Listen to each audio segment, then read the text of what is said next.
Bonjour les enfants, bonjour tout le monde. Qui se cache derrière ce masque et ces lunettes? Petit indice.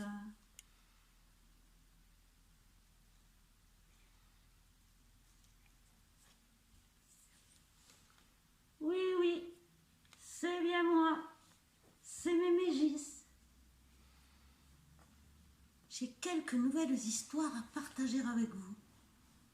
Vous êtes prêts? Bon, alors, il était une fois une sorcière pas comme les autres. La sorcière Bergamote habite une pauvre maison dans une clairière.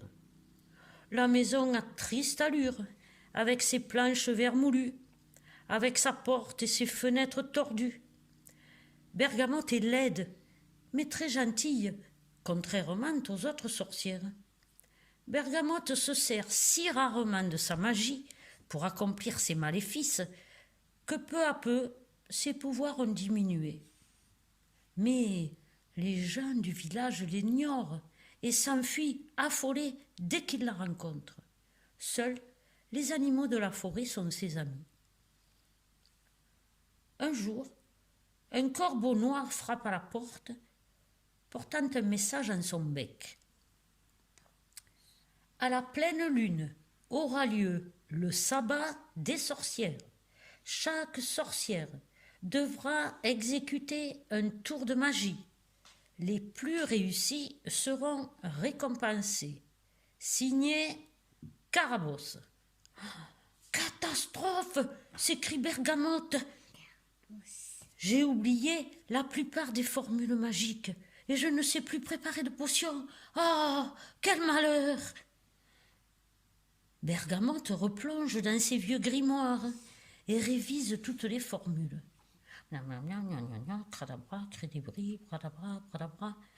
Le temps presse, dit Bergamote. La pleine lune est dans 5 jours exactement. Les animaux de la forêt la regardent, étonnés, et s'interrogent. Qu'arrive-t-il à la sorcière Bergamote? Elle paraît bien préoccupée.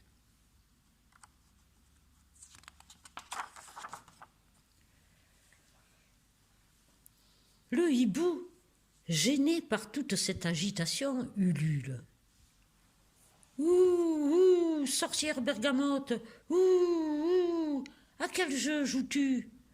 Ah, mon ami hibou, dans 3 jours aura lieu le sabbat des sorcières. La fée Carabosse demande que chaque sorcière exécute un tour de magie. Je me rappelle à peine les formules magiques et je rate la plupart de mes tours. Je vois, dit le hibou. Apporte-moi tes grimoires, je vais t'aider. Le hibou ouvre un gros livre poussiéreux en éternuant. En effet, dit-il, en s'éventant d'une aile, tu ne dois pas souvent les consulter. Dis-moi, comment transforme-t-on un champignon en un bouquet de fleurs? Bergamote réfléchit et répond d'une voix hésitante. Champignon, patchoula, en fleurs, transforme-toi. Le tour de magie a réussi. Quel superbe bouquet! Bergamote salue sous les acclamations des animaux de la forêt. Ils sont tous là, assis en rond dans la clairière. Pas si vite, dit le hibou. Ce tour est à la portée de n'importe quelle apprentie sorcière, s'exclame-t-il. À présent, Bergamote, tu vas faire apparaître une grenouille et la transformer en citrouille. Bergamote réfléchit quelques instants et dit « Grenouille, patatras, dans l'instant tu paraîtras. » Et dans un nuage de fumée, sur l'herbe verte, apparaît une tomate. Les animaux de la forêt s'amusent beaucoup. Bergamote recommence et sur l'herbe verte apparaît une deuxième tomate, fou rire dans la clairière. Le hibou souffle la formule à Bergamote qui réussit enfin son tour. Puis, Bergamote tente de composer des potions magiques dans un grand chaudron. Potion ratée, potion renversée. Bergamote est épuisée. Elle se couche et s'endort aussitôt. Le lendemain, au coucher du soleil, Bergamote enfourche son balai et disparaît dans le ciel sombre.